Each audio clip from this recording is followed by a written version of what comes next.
Okay, let's run.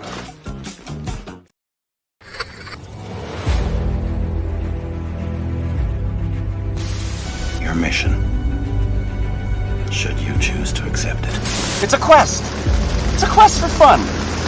Well, The Rock says, why don't we just cut right to the chase? Okay, now he wants to get together. Well, he wants to talk. I want you to do me a favor. I want you to tell all your friends about me. It's showtime, folks! What are you? I'm...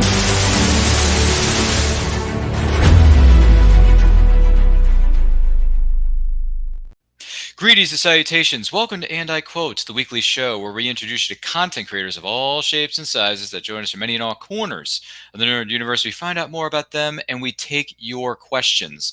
I am your host, Ryan of Nerd Culture, and our guest on this episode, believe it or not, this is his first ever appearance / interview on any podcast in the entire known universe. So consider this truly an honor and a privilege. Please welcome of Creative Mind Development, Carlos Davis is in the building. How you doing, Carlos? All is well, Ron. Thank you for having me on. Man, we are very thankful that you're here with us. Now, if you have any questions for Carlos during any portion of the show, whether you are joining us live or on the replay, don't forget to like and share this with all of your closest friends. And also, let us know in the comments. Let us know in the chat. Be more than happy to take those from you as they come in, and we'll go through them as best we can. So with that being said, Carlos, how were you introduced to the world of comics? When did you start reading comics? Ooh, that's a really good question. To be honest with you, it all started with my upbringing. So myself, my two older brothers, we were always fans, more so of the Marvel realm, not necessarily the DC. But even though we did show respect and invest time into DC with some of the great characters like the Batmans, the Supermans, Green Lanterns, so on and so forth. One of the first comics that I was bestowed upon was it was an X-Men comic book, and what intrigued me about it is that it folded out into a lot of the X-Men gathering, looking like that they were going to fight Magneto. And from there, it just skyrocketed. And that's where the curiosity and the interest came into it. And it just spiraled out of control in the most beneficial way. Ooh, that is excellent. See what I did there? Good pick, man. What would you say are some of your favorite comic book writers or artists? Any names stand out to you? Man, Kirby is definitely one of probably the first one that I was familiar with, that I was introduced to. And just with Kirby's artwork, just how ahead of its time that it was, when it came to the type of illustrations that were produced for Marvel Comics, Kirby stands out to me second to none. No disrespect to a lot of the other great comic book artists and illustrators out there, but I would say that Kirby was the one that sparked the interest when it came to putting a pencil on the paper. Man, hey, he's one of a few people, maybe not everyone, but a few people would say that Kirby's one of the founding fathers of comic books. So he's one of the big dogs, Jack Kirby. I should know. I read his Forever People run in trade paperback form not too long ago. Nice. Mm-hmm. Nice. Yeah, that's how I've been introduced to Jack Kirby's work. I have some other paperbacks here in my collection known as New Gods and Superpowers, but I haven't read them as of yet. Okay. Good reads that are just sitting there waiting for you. Among other I got a lot of my to be read list, if you will, is about 6 miles deep, so don't even get me started. But I know, right? But all I gotta do is just take a look. It's in a book. But on the positive side of that, what would you say are some of your favorite comic book based movies or TV series, past or present? Oh man, you know what? The OG, I gotta go with the first two Blades, the first Blade and the second Blade. That was introduced to me early on. Now, it's really funny because I think it was back in the 70s or the 80s that when they introduced Marvel characters like Captain America, and I think they came out with the Fantastic Four. I think a Doctor Strange was also there. We're talking about the Incredible Hulk time. I think that the first two Blades, especially the first one that did it for me, that was the best comic book adaptation, because one, I think that Blade, set the standard for Marvel to say like, hey, we're here, we're not going anywhere. And also it was my mother, who reminded me saying, oh, Blade is a Marvel character. You don't remember watching Blade on Saturday morning cartoons of Spider-Man? That was the first time. And just from there, my mind was blown. You couldn't go wrong with the first Blade, couldn't go wrong with the second one. I think the trilogy out of that one, when they introduced Dracula, I thought it was really good. It was a really good concept, but I think that it just lacked execution on it. So I would go with the first two, especially the second one with Guillermo del Toro as the director for the second one. Kind of had that horror, esque feel to it as well. It's hands down, it's got to be Blade. Man, that's a good pick. That's a good pick. It's funny you bring that up because Blade turns 25 this year. Yes, paying a lot of homage to Wesley Snipes, as they should, and Hope. Mm-hmm. And fun fact, we here at Nerdculture do have plans to celebrate the 25th anniversary of Blade with an anniversary watch along of the movie. Nice. I will be tuning in for that.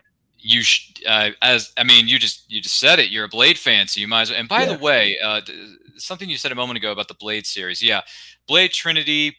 There were creative differences between the actors and the directors and everyone who was on set. So that's why it probably didn't turn out as well as it could have. But I thought it was all right. To be perfectly honest with you, I enjoy the first Blade more than anything else. So I mean, the other two films I can go without, but the first one, I mean, that club raves. I mean, that opening sequence of him just standing, with the music going, and then all of a sudden it's like it has the boom, everything stops, and the guy's looking up, and the camera pans up, and it's this, this tall guy in a trench coat, and all of a sudden everyone's like, "What do we do? What do we do? Die, Daywalker!" And then he just starts shooting up the place and carving people into nothing.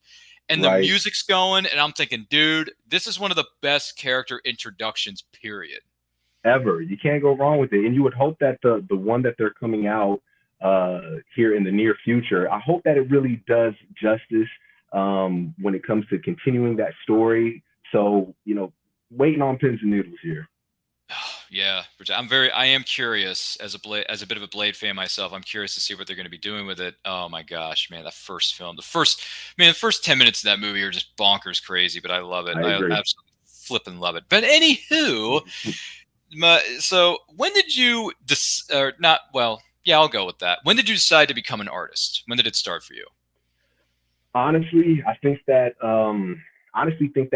vocations choose you. And early on in elementary school, pre-K, I was always drawing. I was always doodling. As I grew older, I got a little bit more proficient in the skills when it comes to the illustration aspect.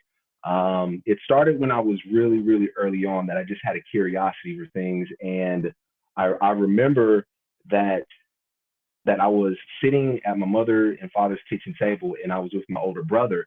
And as he's sitting there with a stack of paper and pencils, he was doing this alchemy of just putting lines together on a sheet of paper. I was amazed.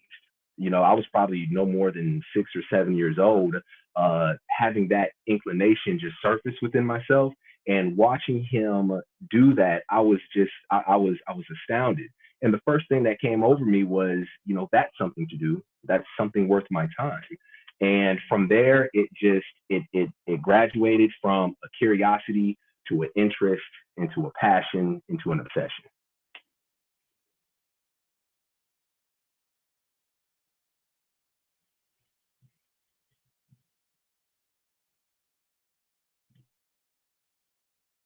Oh, Ryan, I think you're on mute. Oh, I'm sorry about that. My bad. What I was saying was, thank you for sharing that with us. And also, if you just joined us, we are here at And I Quote. Our special guest is Carlos Davis of Creative Mind Development. Don't forget to like and share this with all of your closest friends. If you have any questions for Carlos, let us know in the comments. Let us know in the chat. Be more than happy to take them as they come in. What would you say are some of the rewards about being an indie artist? It's the people, just interacting with the people. Just the mere fact that you took something from your mind and you put it on a canvas, whether that be, whatever your canvas may be, but for myself, on pencil and paper, and to see that cultivate from a concept to a reality, and to see the reaction from the people, it's something beyond gratifying. It's really a gift on my behalf, because you can see the people literally go through a memory lane type of scenario in their mind, where they might remember where they saw Courage the Cowardly Dog while eating a bowl of Wheaties, and whether that memory be indifferent or or good or bad, they go back to that place. And for them to express that, it's a feeling second to none. Rock on, man. Rock on. On the opposite side of the coin, though, what would you say are some of the biggest challenges about being an indie artist? Man, that's a really good question. Now, I would say the competition, but I think healthy competition is good. I think competition in general is something that that's that spurs or sparks brainstorming. It spurs thought, and also just really as a grassroots promotions, because you're starting out from literally ground zero. It's about getting your product out there, getting, your personality out there, getting your brand out there, interacting with the people, with the hustle and bustle, what comes along with that, with, the numerous, all the conversations, all the dialogue, just putting the time in, putting the grind in, just to show what you have to offer the world. So I think that's the largest thing that can stand as an obstacle, but it also stands as a learning tool as well, I think, because you have to fail your way to success. And I believe that if you stay down, if you stay diligent, and you have courses of action of, when something happens, whether that be bad or opposing to what you're doing, you have to figure out a way just to, go around, go above, go under, and continue to push forward. Man, talking to the TED Talks here. But hey, I'm digging it, man. I'm digging it 100%, 100%. So CMD, Creative Mind Development, tell us about it. How did that all come about? Now, creative mind development. Well, currently, it all started when I was in the Army. I'm still in the Army, active duty soldier. It came about when I was, I want to say, in Texas, and I had not, I came up with the concept of it, of what I wanted it to be when it came to the name. Fast forward a little bit, I moved to Maryland. I PCS to Maryland. I moved there to finish out my time out in Maryland, and I knew that it wanted to be something art based. I knew I wanted it to be something that was different from what everybody's used to seeing. I came about with it. Of course, it is my initials, Carlos M. Davis. I symbolize that to be a part of the people because I feel that the people are a part of me. And I wanted it to be something where if somebody sees it, they stop right in their tracks, and they just it promotes engagement. Yeah, that's how it all came about. It all started just with a simple thought, So yeah, sorry if that was a little long-winded. All good, man. All good. If you put your mind to it, you can accomplish anything. As our friendly Amen. neighborhood Dr. Emmett Brown from Back to the Future once said. So there Oh, you yeah. go. Now I do have something I'd like to share with you and with you who may be watching or listening to this. We got some examples, I should say, of Carlos's work, and I'm just curious. Good Feathers. I've heard of The Godfather. I'm going to make him an offer I can't refuse. But Good Feathers. How long did it take you to put this piece together? Oh man, the thing about a lot of my artwork, as crazy as it may sound, it all just comes to me. It all just comes to me. I could be walking down the street, I can be in the gym or the supermarket, and it would just fall into my lap saying, you know what? Oh, this is a great picture and a concept that you should pursue. So specifically with Good Feathers, of course, Animaniacs, back in the 90s, you couldn't go wrong with it. Just creativity, the different type of characters they had, the different segments. And I was personally a fan of Goodfellas with Robert De Niro and Joe Pesci. That is my favorite gangster / mob movie of all time. And happened to be that, Animaniacs came out with the adaptation of Goodfellas, it being Good Feathers with those characters. And I said, how come nobody ever made a poster, that resembled Goodfellas into Good Feathers? So that's where the inspiration came up for that. And I had a lot of fun doing that. And usually each picture takes me about 6 or 7 hours to do. So that one, it was just all bliss. Man, that's awesome stuff. Because Good Feathers, I'm thinking to myself, I know Godfather, and I know but is it Goodfellas? Like I had a mixture of different things going through my mind at the time when I first was going through some of these images here. And also another example I'd like to share with you and with you who may be watching or listening to this. Oh my gosh, These guys are bad-ass mamma jammas. So tell us how this one came about. Who are we looking at here? What you're looking at is a Muscle and Fitness exclusive. This is volume 2 of 2 magazine of a special edition Dragon Ball Z with Vegeta and Goku. What inspired me to do this piece is that if you watch any season or era of Dragon Ball Z, you would see that Goku and Vegeta were always training, whether that be out and about in a desolate area or preferably in the hyperbolic time chamber where it just increased their power, significantly. I thought to myself, like, why don't I do a muscle and fitness magazine? Because that would be really cool how fitness advocates they are, just to intertwine the two together. And that's how I ended up coming up with this piece. Jeez, that's way over 9,000. way over. And this is something, and this is something I was familiar with, but I didn't know a whole lot about it because I just caught it in passing. It was referenced. I mean, it's been referenced in other pieces of pop culture media. Do not get me wrong, but I remember a movie called Meteor Man. Way back when. Oh, yeah. Going to the 90s. And Eddie Griffin, who's one of the many actors who's featured in that film, he pulls out a stack of mail that his friend was missing because he was in the hospital. The Meteor Man character was in the hospital being treated. And then when he comes home, he says, hey, I got you your mail, got your bills, I got your daily magazines, like Jet. So speaking of Jet, we got Jet magazine, but it's got a different iteration, I would say, of the Jetsons. Tell us exactly what is going on in this one. You are absolutely correct, Ryan. It is definitely a different iteration. Well, this has actually a few different layers to it, as most of the artwork, if not all, does. This one was special to me because one, growing up in a Black household, my family subscribed to Jet magazine, so every week or every other week, we'd get in the mail new Jet magazines, and that was something that was just instilled in my mind when it came to the type of material that was subscribed to, because it was constructive, educational, informative. And growing up, we would see shows like the Jetsons and the Flintstones, and I always thought, like, man, how cool would it be if they were actually people of color? So because I always just thought, like, man, they should just be people of color. And instead of just wondering how it would be, I just decided to do it. And along with Jet magazine, they would have a lot of sub stories within them. So just like the magazine, to pay homage to it, you would see things like Kathy Williams and the Buffalo Soldiers, Dr. Sadie's personal journal, Madam C.J. Walker's financial tips.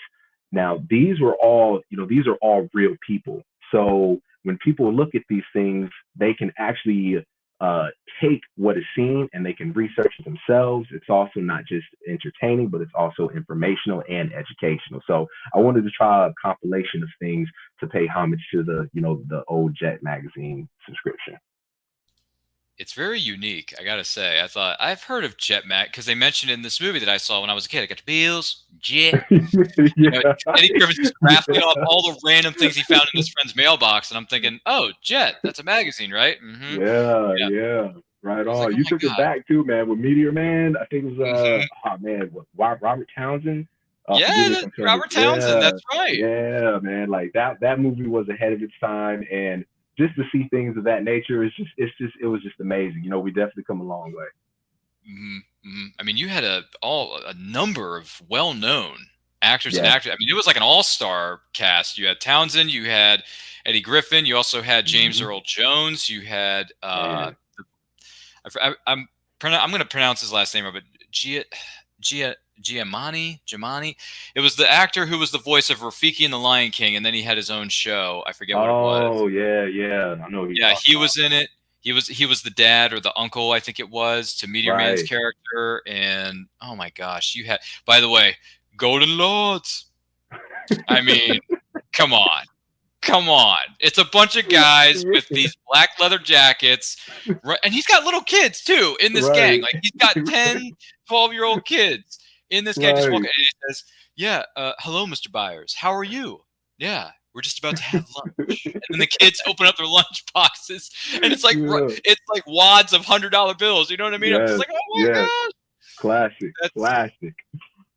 Man, what a throwback Thursday that is. My Man, gosh. And if you're wondering what the heck is going on here, this is an incredible episode of what is known as And I Quote here at Nerd Culture Channel. I'm your host, Ryan of Nerd Culture. Our guest on this episode just happens to be the incredible Carlos M. Davis of Creative Mind Development. If you have any questions for him, whether you're joining us live or on the replay, thank you so much for being here. Don't forget to like and share this with every single person that you know.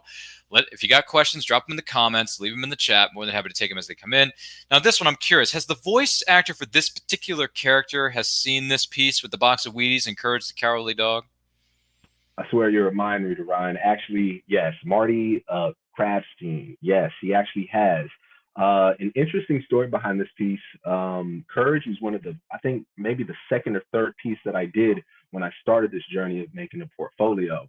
I met Marty Krabstein at Erie Comic Con of September of 2021. So there were a lot of people coming by the booth, and they were purchasing this specific piece, and they were taking it to his booth and getting it signed.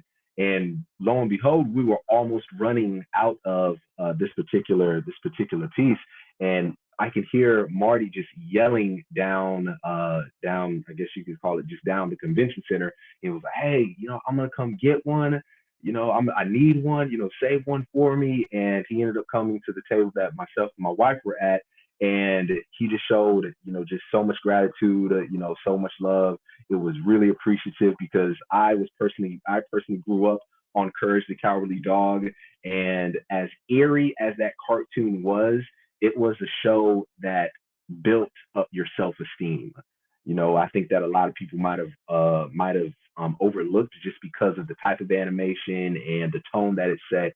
And I always thought, how perfect would it be if Courage the Cowardly Dog, of all characters, was on a Wheatie box that demonstrates bravery and adversity and going through obstacles. And I was like, yeah, this has to be one right here. And lastly, I believe his name, forgive me if I think it's Jeff Wilder from Awesome Con of, I think it was week before last. He actually came by the table, and he was an animator who actually worked on the show. So he had stopped by and said, you know what, there's been some people who, bought this specific picture. I asked where they got it from. They told me, it's over here. And I finally met the artist who does this. And I just think these are cool. And, we exchanged information, and I gave him a complimentary piece. And he gave me one of his storybooks that he signed. And he gave that to me. It's just been a great experience when it comes to that, because I remained heavily dedicated to Courage the Cowardly Dog. And man, they don't call Wheaties the cereal, or the breakfast of champions for nothing.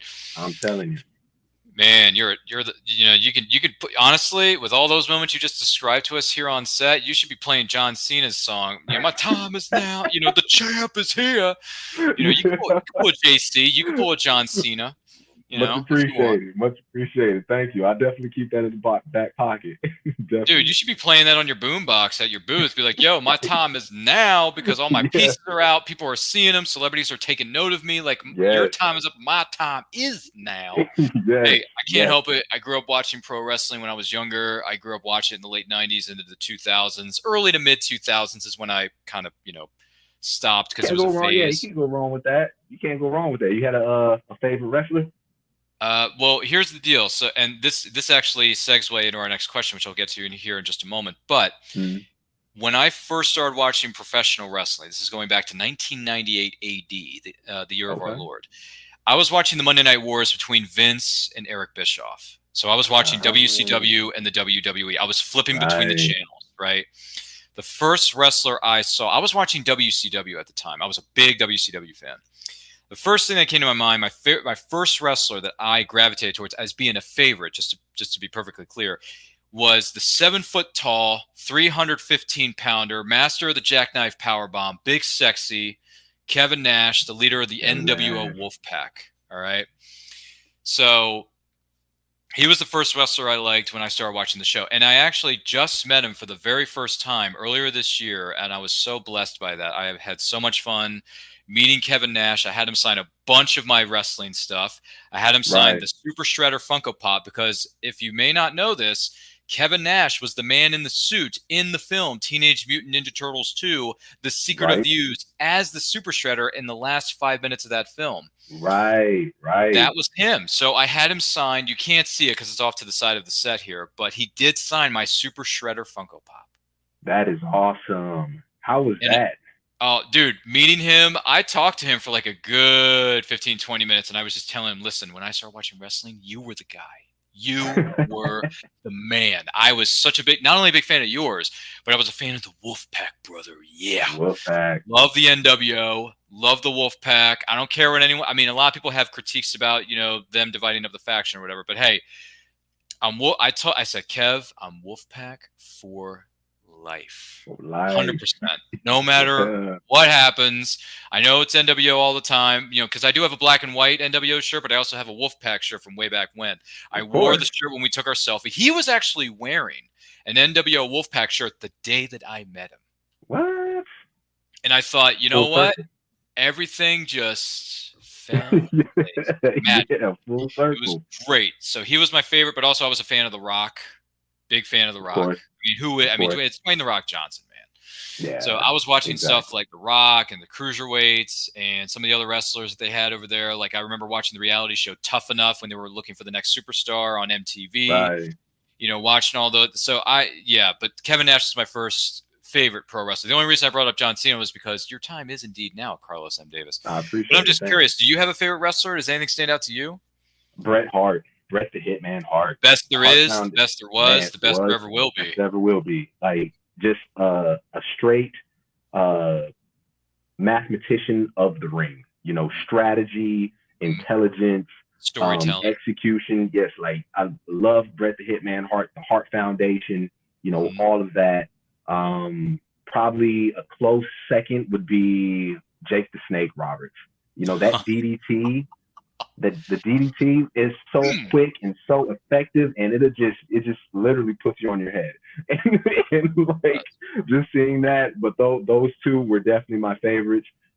Favorite match, the 60-minute Iron Man match with Bret Hart and Shawn Michaels, like one of the iconic matches of WWE history. I'm not gonna lie, I was pulling for Bret, you know, but there was a lot of recourse when it came to the behind the scenes and all that stuff between Bret and, you know, Vince McMahon and all that other stuff. But Bret the Hitman Hart was always just seemed like a stand-up guy, you know, inside and outside of the ring.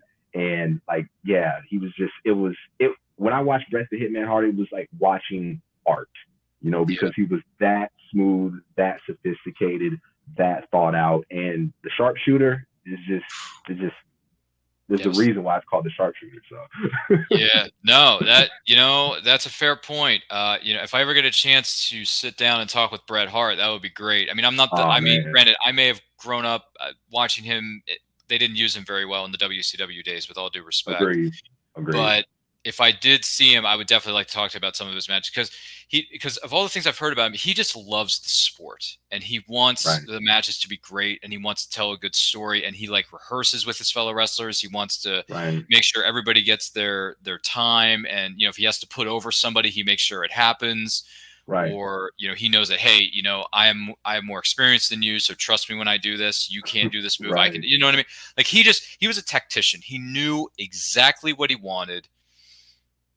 He goes out and he does it, and he gives a little kid his pink shades every single time. Every single time. Right. He loves his fans. He was so appreciative and respectful of the fans. Yes. Yeah, you know, not a lot of wrestlers are like that, but Bret is he's a gentleman when it comes to meeting the fans. He's like, hey, you know, you spent all this money, you came all this way. Right. You know, you came to meet me. I want to make it worth your while. And he does that for people. He does. I've seen some captions and pictures on social media, which Lord knows social media is a big thing these days. Right. And he just seems like he's got character. He just knows what's up. I agree. And him in those matches with him and Stone Cold Steve Austin, you know, at the latter portion like just great matches. Definitely put on a show every time he steps into the ring. A lot of bloodshed during that Stone Cold and Bret Hart match. Oh my gosh. Did you see how much of that stuff was gushing from that guy's forehead? Yeah, exactly. Good Lord. Only the sharpshooter. Ooh, it's just But anyway, aside from our pro wrestling memories, you are currently watching and or listening to this episode of And I Quote here at Nerd Culture Channel with Carlos M. Davis as our guest. Don't forget to like and share this episode with all of your closest friends. If you have any questions for Carlos, let us know in the comments. Let us know in the chat. And hey, who are some of your favorite athletes? Who are some of your favorite pro wrestlers? Whether they be past or present, doesn't matter, because wrestling is still going, and the ratings wars, to an extent, are still going between NXT. You got AEW that's really kicking up a storm now, and Sting at 63 is diving off 15-foot ladders and knocking guys out on tables. Right. I don't know how the Stinger does that. You pretty much answered your own question. I mean, he's 63, but he's still doing. I mean, that's like Tom Cruise doing his own stunts for like 800 Mission Impossible movies. It's ridiculous. I don't get it. You guys shouldn't be doing that at that age. But Sting has a lot of passion. And I've met the Stinger at a Comic-Con. We made the Wolfpack symbol together. Nice. He was by the way, he was in full getup, full makeup, full face paint and everything. Dude, the Stinger is the Stinger. He is committed to that. I hear that. We did this, and we had a good conversation at his booth at our nation's capital of Awesome Con a couple years ago. So that was a good show. Stinger, you're always welcome to come back anytime, man. But with that actually segues into the next question, which is, are there any other special memories for you from being at conventions, whether you are there as a vendor or there as an attendee, that stand out to you, other than the ones that we've already shared? Man, it's a laundry list. So besides meeting some of the crew for Courage the Cowardly Dog, I just really have to harp on it's the reactions for me, Ryan, that really does it for me. It's something, it's a feeling that is second to none. Just to see those emotions, you can see the wheels turning, those emotions of just amazement, entertaining, joy, happiness, just to see those on somebody who might be walking by, and they kind of look at the table and they just stop right then and there. And they're like, wait a minute, I had to come over here, take a look, and just have what I'm seeing register in my brain. And just by that alone, it's quite memorable. It's an addictive feeling that I long for, and hopefully that it affects people in a positive way when they see some of this artwork. Absolutely. I definitely can see where you're coming from with that and agree with that. I do want to let you know that this episode of And I Quote, and every episode of And I Quote, is indeed powered by our good friends over there at Poddex. Now, Poddex are the hottest new tool for podcasters looking to have more meaningful conversations or gamify their podcast. You simply, shuffle up, you ask a question, you let the content roll. It's that simple. You get yours today at poddex.com. Use the promo code Ryan10. That's RYAN10, Ryan10, for 10% off your order. Brought to you by our good friends over there at Poddex. Poddex wants to know here, Carlos, what famous person's memoir would you love to read? Oh man, that's a multi-layered question. If I have to go with one person, their memoir, man, I'd have to probably go with Malcolm X. I'd probably have to go with Malcolm X. Reason being, intelligence, just intelligence and communication, and knowing that knowledge just isn't power, but it's potential. And what you do with that, is it's becoming on the person. So if I had to read one person's memoir, I'm not trying to get off political or anything like that, but I just have the utmost respect, admiration, just for Malcolm X, and just hearing a person speak with such conviction and just wanted to make a positive change. So to answer the question, it'd definitely be Malcolm X. Absolutely. Fair enough. What did you think of and this is going back some years, what did you think of the biopic about Malcolm X with Denzel Washington? Oh, with Spike Lee? Oh man, that movie should have been 4 hours long. It should have been 5 hours long, to be honest with you. Because a life like that, it has so many chapters to it. I think that when it comes to biopics, just in general, I think that they kind of rush them, even if it is 2.5 hours long, because you're trying to sum up somebody's life who lived, 40, 50, 60, 70 years into 2.5, maybe 3 hours. So the biopic of it was really, really, really good. You can't go wrong with Denzel. I mean, it's Denzel Washington. I mean, it's enough said right there. Spike Lee being on the ones and twos as the director, I thought it was really good. That last scene, that when they're playing Sam's Cook, a change is gonna come, and he's driving, like, it hit me right there. You know, it was very impactful. Yeah. Yep. And Denzel is one of the greatest actors of all time, so you really Of can all never go time. wrong with it. I mean, honestly, there's a lot of movies that are available to stream nowadays, but one of them in particular that's streaming for free with ads on YouTube, just saying, is a movie called Out of Time with Denzel Washington, Eva Mendes, and Sana Lathan. Oh yeah, I remember that. Have you heard that it was a rumor maybe a year or two ago that Marvel was fishing for a Magneto, and the rumor was having Denzel Washington play Magneto. Ooh, that It would be died out over curious. time. Yeah, it died out over time. But like, what do you think? You think somebody like Denzel can hold the mantle of like a Magneto caliber type? I think, yeah. I mean, yeah. He's Denzel, so yes, I believe he True. could pull it off. I believe it would be very different for him. It'd be very, very different. But you know what? He's played so many different roles before. I mean, who'd have thought he would play a bad guy in Training Day and win the Oscar for it? True. So, True. I mean, he was Alonzo. Alonzo, Yeah. he's a hothead. You know, Yeah. Man, that movie, like, I know there's other cop dramas out there. Do not get me wrong. That genre is pretty darn big. I mean, you got everything from Training Day to Copland to We Own the Night to, Mhm. I mean, flipping, what's the other one? Like Brooklyn's Finest. You got, oh Right, my right. gosh, They did the one with Keanu Reeves. I forgot what that one was called, but yeah, a yeah, I long mean, catalog. there's just so many, but Training Day is one of the best. I mean, I think it may be my favorite. I mean, there are others out there that I still have yet to see, so I can't say too much about the cop slash dirty cop genre.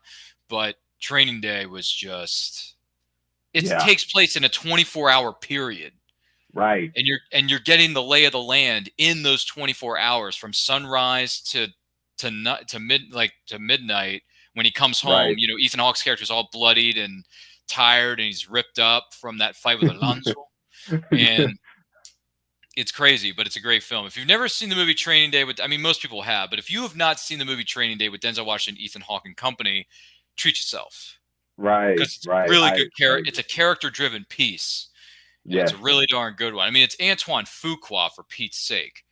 So right, right. I And like so that dude. ironic I too. like Antoine Fuqua.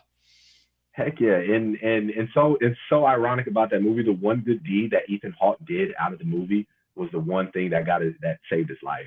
So like, the one good deed that Yeah, he did in that movie, I was like, man, just it's nice to be important, but it's important to be nice. So, man. I mean, don't get me wrong. Are you referring to the bathtub scene when he almost gets his head blown off? yes, yes. Yeah, When that they was search his nuts, man. pocket, I actually thought, yeah. I really thought, I'm like, are you serious? Is this movie going to end that? I mean, it was coming up to the end anyway, but at the same time, I'm like, isn't there like 10, 15 minutes left in this movie? Like, are they really going to kill him Right, off?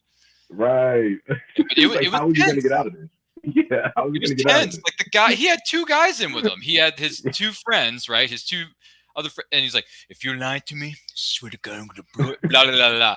And Yeah, he's like, hey, Smiley, you're going to trip out, man. right. Is that your cousin or what? Yeah, And I'm like, whoa, wait a minute. It's just, yes. would you get this? I found it in MacArthur Park. What'd you say to me? MacArthur Park. Anyway, I'm sorry. I The can quote one good certain deed. movies to a The degree. one good deed. No, I'm with you. I'm with you on that, Ryan. It's crazy, man. It's one of my few good abilities I have in my life, which is to quote movies pretty much verbatim. I can pretty much quote an entire movie from beginning to end, depending on what movie it is. It depends Right on the on. length too, because certain movies are easier to describe or reenact than others. I mean, I'm not gonna not reenacting, but going back and saying to you verbatim a 3.5 hour cut of Titanic, not gonna Right. happen. It's too much. It's too much. But anyway, our good friends here, our very good friends here at Poddex want to know, do you have a favorite thing that you do for a guy's night out? Man, that's a really good question. I'm pretty boring. I'm not gonna lie, I'm pretty boring. For a guy's night out, um, man, talk. It would.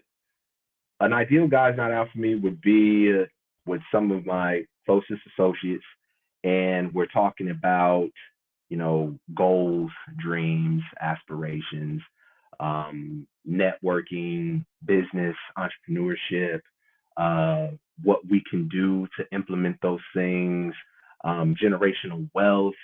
Uh, that would probably be the best. Of course, with a couple stogies, maybe some, I don't know, some good whiskey or tequila, and yeah, just talking about that. Just talking about that.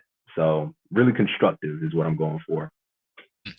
There you go, man. I got you. I got you. Good stuff. And once again, we are here on this episode of And I Quote with Carlos Davis of Creative Mind Development. If you have any questions for him, let us know in the comments, let us know in the chat. Also, don't forget to like and share this with all of your closest friends.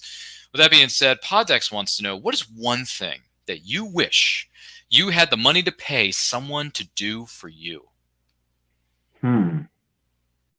What would I wish to do for me? Man, to be honest with you, I think that I would pay somebody to probably draw some of these things, because I always tell, when I say draw some of these things, some of the products that I come up with, and it's not fair because, we all have our own concepts within our mind. When it comes to running a business and getting it up, it takes a team, and I think that we're building a strong team here. And I wish that my mother would have pushed out a twin, just jokingly speaking, and just to have somebody else, put these concepts down on paper would definitely save up a lot of time. It would definitely save up a lot of time. So I'm kind of boring, so investing time into more artwork I would pay somebody to do, and it would definitely be a great investment. There you go, man. Right on, right on. Which celebrity do you think is a positive role model for kids today? Oh man, you're trying to get political, man. I'm not trying to get political. I'm just reporting the question by our good friends over here at Poddex. I hear that. Shout out to Poddex. A They come up celebrity with some that's good a questions. good. I definitely agree. It forces you to put your thinking cap on. A celebrity that has a positive influence. And this can be in any genre. We're talking music, sports, entertainment. Yeah, it could be anybody. It could be anybody. Which celebrity do Okay. you think is a positive role model for kids today? Man, That's the question. let's see. That is a really good question. I think that off top, I would probably have to go I would probably say off top of the head, probably LeBron James. I would probably say LeBron James first and foremost. I think that somebody who's created a school for underprivileged youth and parents to take part in, took place in a lot of social stances as well, regardless of what his position or perception may be, to go out and to vocalize these things. I think that he does a lot of great things off the court. I think that he doesn't get a good rap because of how he is on the court. But I think what measures a person's aptitude of greatness is what they do in their profession and what they do in their personal life. So, LeBron James has definitely been community orientated, and to, get out there in the forefront to speak his mind when it comes to things that he believes are right or wrong. So that would be my answer. Fair enough, man. Fair enough. King James. Anyway. And hopefully he can get a fifth one. Anything's possible, man. Anything's possible. Now, if you could be a personal assistant to anyone, who would it be? Oh man. If I could be one of the animated voiceover actors, could be someone you've met at a Comic-Con, who knows? Man, that is a really good one. You know what? I'd have to go with Matt Groening from the creator of The Simpsons. I would have to go with that because, one, what Matt Groening has done for the tenure of The Simpsons has been, one, just astounding within itself. 30 plus seasons, successful a successful movie. The diversity of characters that he has within the Simpsons universe is absolutely one of the keys of perpetuating that longevity. If I could just get in that person's mind just to ask questions, what about it? What do you think about this? How do you come up with this? What's your algorithm? What's your equation? Of formulating these episodes. I would absolutely love that, because not only is The Simpsons, just hilarious in my opinion, but it's also educational. It's also very informative, where you can actually learn things from watching The Simpsons, which I think is overlooked as well in comparison to other cartoon animated shows that are out there. So Matt Groening, hands down. I definitely got my pencil and pad ready to take notes whenever he's talking when it comes to the animation realm. Ooh, wow, yeah, it's a fascinating one. It's a Who fascinating would you one. go with? Oh, geez, there's so many. I know it's difficult. There's so many, but for me, it would be, and I know I'm probably going to regret this, Oh, because he already has a bunch of people working for him because they helped put his podcast together. He has 2 successful podcasts right now. The guy's killing it. I don't listen to Inside of You as much, but I do listen to Talkville, because that's the show where Tom Welling and Michael Rosenbaum rewatch all the episodes of Smallville, and they give their thoughts on those episodes that they took part in all those years when they were originally on the show. I'm kind of going to go with, I'm going to go with Rosenbaum, Michael Rosenbaum, because I know he's a goofball. I know he likes to goof around a lot and just have fun and just enjoy life and enjoy himself and enjoy being around other people. So I'd be curious. I wouldn't mind being his personal assistant for one day just to see what it was like. I mean, I'm probably going to regret it, because he's all over the wall. When you watch the footage on YouTube of him at conventions, you'll understand what I mean, because he is like all over the place. Like, he will take a microphone, go into the audience, say, "Okay, what is your question?" Like, he will just, you know what I mean? Like, they have people to do that, but he'll just take it upon himself to do it. Right.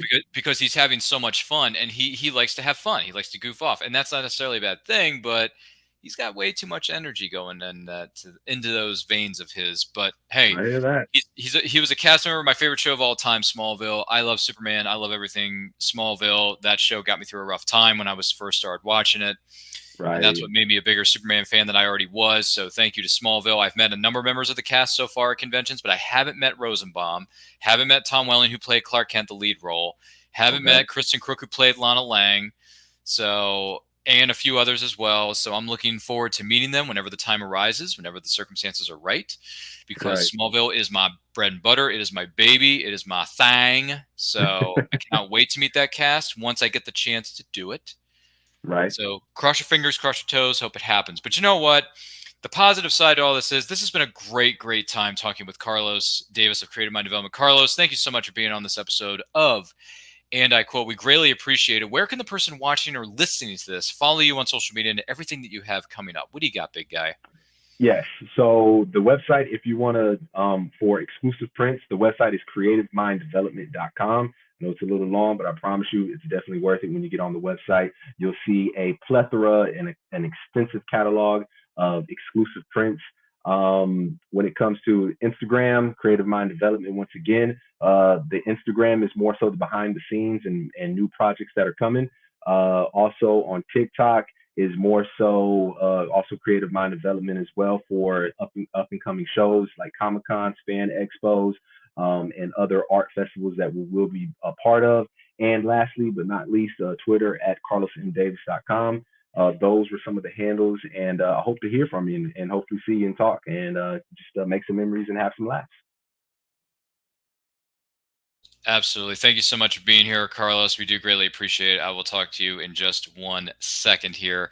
My name is Ryan of Neuroculture. Follow me on Twitter and Instagram at RyanRPM5. Also, make sure you're following us at It's Neuroculture on all forms of social media. All the links to where you can follow myself, as well as our guest for this episode, Carlos Davis, are located within the description of this episode or of this video. So make sure you check that out. Also, we're going on the road, guys. Our next Comic-Con is indeed Shore Leave, July 7th through the 9th in Hunt Valley, Maryland. That's going to be a lot of fun.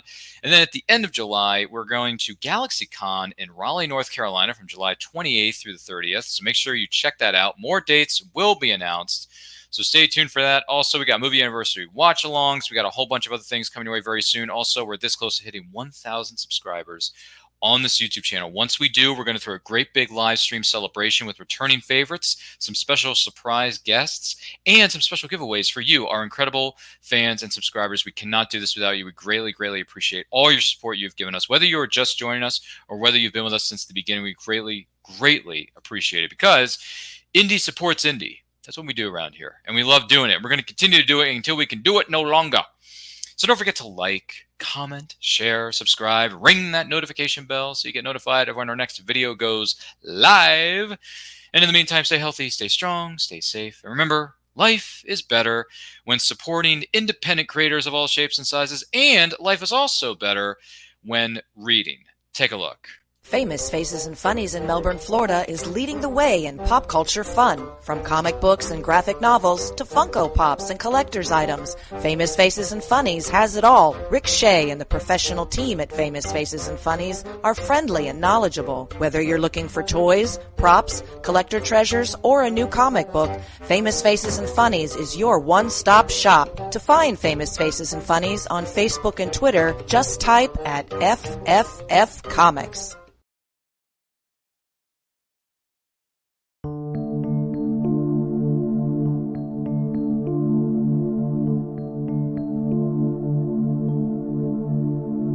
Sweet dreams they placed on me inside my mind. Chance my truth twist the past, my memories are fading fast.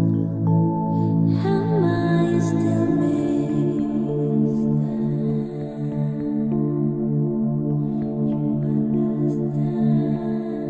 Who do you want me to be?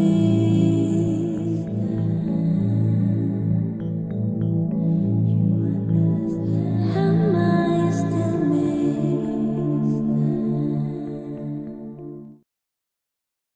Attention all sci-fi fans. We want to inform you about Shore Leave 43, the Baltimore region's largest fan-run science fiction convention. Travelers from every galaxy will find something special among the writing and science workshops, stargazing, and autograph sessions with some of your favorite actors. Don't miss the gaming sessions, and most of all, make time to spend with your fellow sci-fi fans. From the Star Trek universe, meet Star Trek Voyagers Robert Picardo and Robert Duncan McNeil. Chat with sci-fi legends Claudia Black and Ben Browder from Stargate SG-1 and Farscape.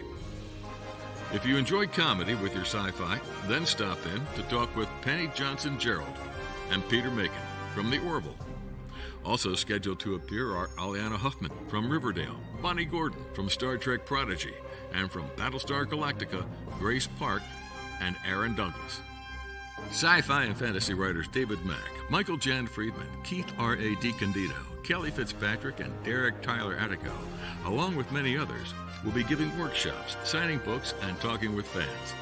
Performing on stage will be the Boogie Nights, as well as the comedy improv group Luna Sea. Shore Leave 43 opens July 7th through the 9th at the Delta Hotels in Hunt Valley, Maryland. For more details, check on their website, www.shore-leave.com. Good morning!